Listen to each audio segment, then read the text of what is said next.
What it do? Look what it do. What it do. All right, look, check this out. This story time with your boy, Mr. LMB 400.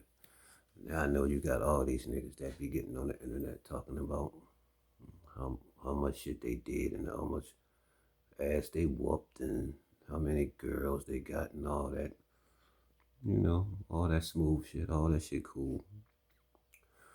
But I'm gonna start my shit off. We're talking about the first time I got my ass whooped, packed out. They call it packed out these days. Back when I was coming up, they used to call that shit wilding or getting banked, and things of that nature. All right, so the story started like this. I had a homeboy Kevin Lipsy. One of his sisters, they having a party. I mean, East Baltimore, Lafayette and Guilford Avenue, having a party. You know what I mean? I'm probably I'm probably around 14, 13, 14, something like that. Yeah, I was in middle school. I was in middle school at the time. So when their sisters having a party, so yeah, we turned up. We turned up. This back in the day when they had the dollar parties, the quarter parties, the red lights, the blue light. Back in the day. So everybody clicking up, hanging out, go to the party. Go to the party, you know, all the low homies there from down the way, Lanfeld and Barkley. You got some dudes that came from up the hill, that, across the tracks, came down there. It was turned up.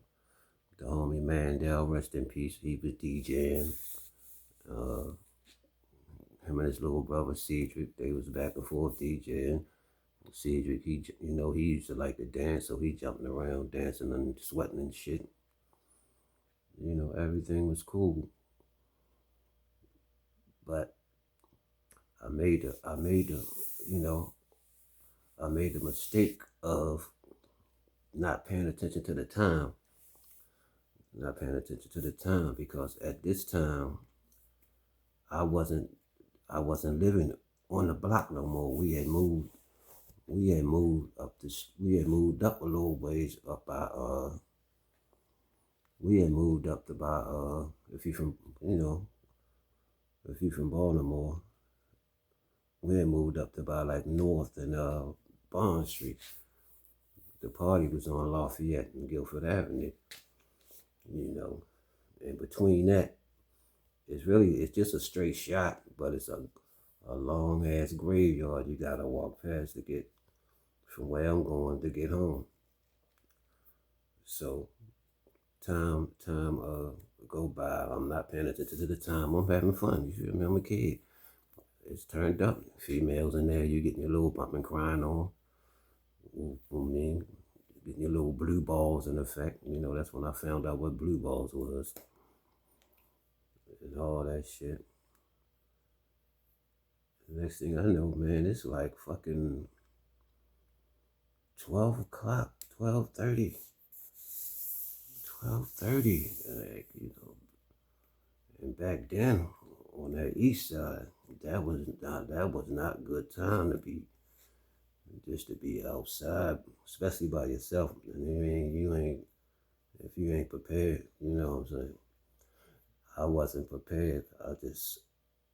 And my stupid ass, instead of but I was like, I got shook now because I see the time. So now I'm worrying about my mother for real. I'm like, oh shit.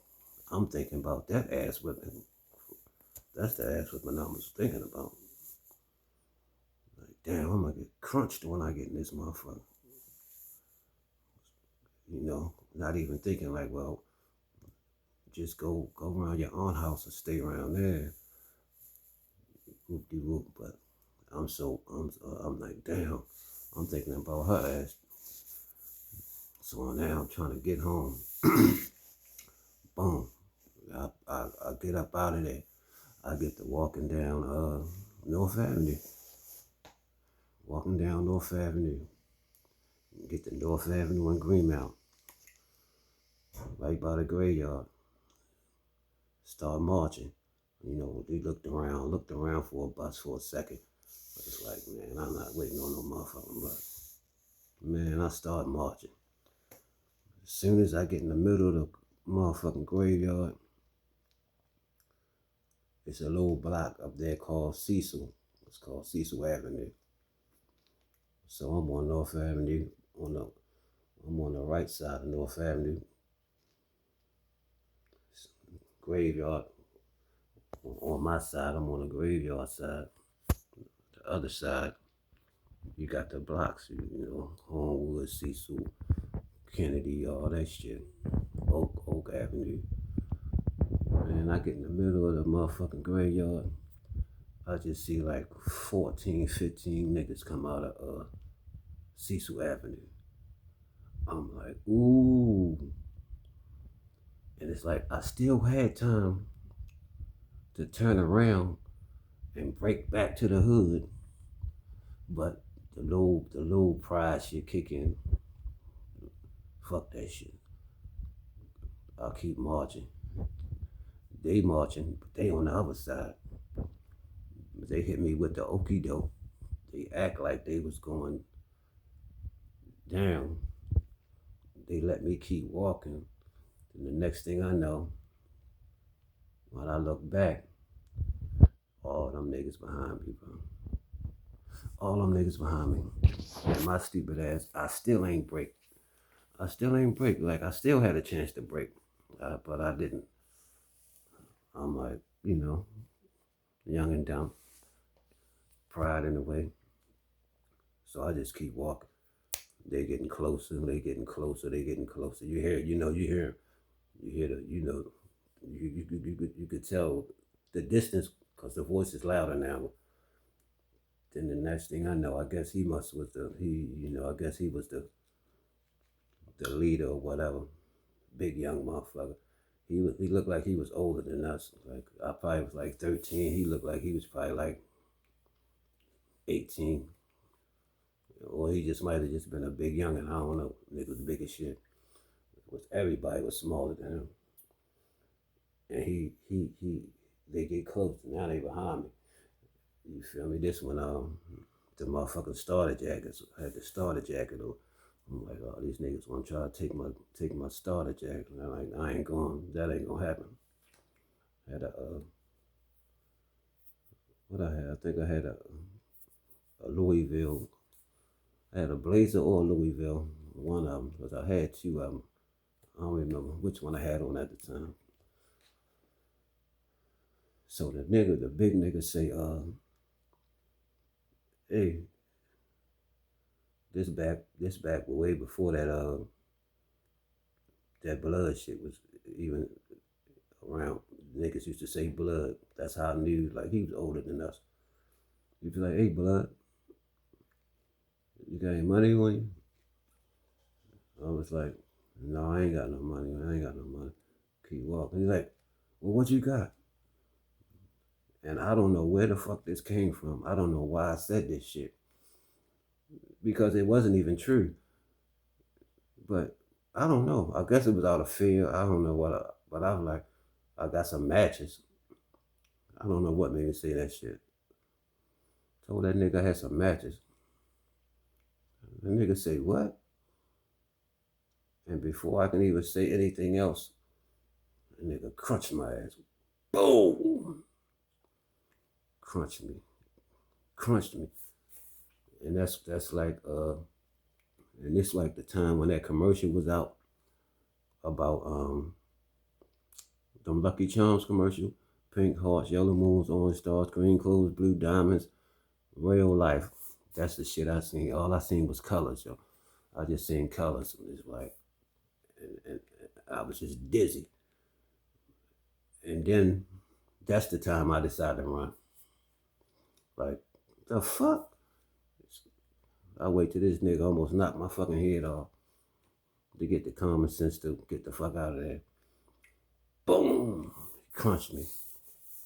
So I'm seeing all the colors and shit. Stumble back.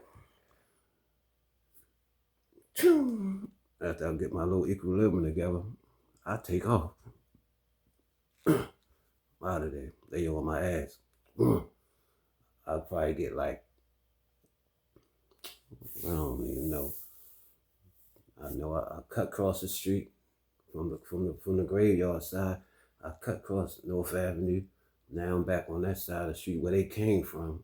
But farther up, I'm up by like, I think Oak Avenue now. They catch me right there by this little bus stop. So I just get up in the corner. Only thing probably saved me is like it was so many of them. There was so many of them that I got in that little corner and like kind of like that shit off of before that movie came out. What that movie was? What that movie was? Spartans. How they fought in that little hole. That's what I did. I got up in a little crouch hole. But they still beat the fuck out of me. But they ain't get my jacket or nothing. But they beat the fuck out of me. And then somebody rolled past in a car or said something. And they got up off me. So now I'm gonna get up off the cut, get out the ground. I'm leaking everywhere. I still got the scar right here from that shit. Right here on my nose and on my and on my shit right here. So now I'm like, damn, I'm walking, I'm leaking, I'm mad, I'm hurt. Next thing I know, I see motherfucking ambulance come down the street like, hey, come here. I'm like, man, fuck y'all. Leave me the fuck alone. This shit over with. Fuck out. You need some medical attention. I'm like, no. So I just keep marching home. So now all I'm thinking about is going in there and trying to find that little 25 my father used to have. But at the same time, I'm still like, damn, I don't want my mother to see me. And now she see my face like this, it's gonna be bad. So I'm like, what the fuck? So I'm trying to see. I'm like trying to. I just make my way to the house. I sneak in the house and shit, creep in that bitch. Lucky for me that I wasn't the only one partying that night. They was partying too, so they was knocked out. Boom, they was knocked out. So I go in the bathroom. That's the first time I see my fucking face. I'm like, damn, niggas trashed my ass, bro. My shit was fucked up. And you know how that shit, no matter how bad that shit looked, at that time, I don't know what happened, but some reason after you sleep on that shit and wake up, that shit be like 10 times worse. When I woke up, my shit was even worse, but I couldn't hide it by that time. It was over with. It was over with. My mother seen that shit. She went bananas. She got me. She marching through the streets looking for motherfuckers. Cause my mother used to be on that type of timing. You know, she was one of them. She ain't play no games either. So, but yeah, that's how I want to start my shit off, man. I know everybody else coming with all this. I never lost a fight. I never did this, and this never happened, and whoop-de-whoop. So I want to come different, because this probably be the first shit I ever post on my shit. That's the first time I ever got my ass packed the fuck up. What that nigga say? Pack him up. Boys packed me up. I'm just glad it wasn't the gun days. And all they did was put hands and feet on me, cause yeah, I was slipping, man. But it's your boy, Mr. Allen B 400, man. Lanville and Barkley 400 block. Free all the guys that should be free. The ones who did weird shit and all that. Yeah, you know how that go. Tap in with y'all later, man. Gone.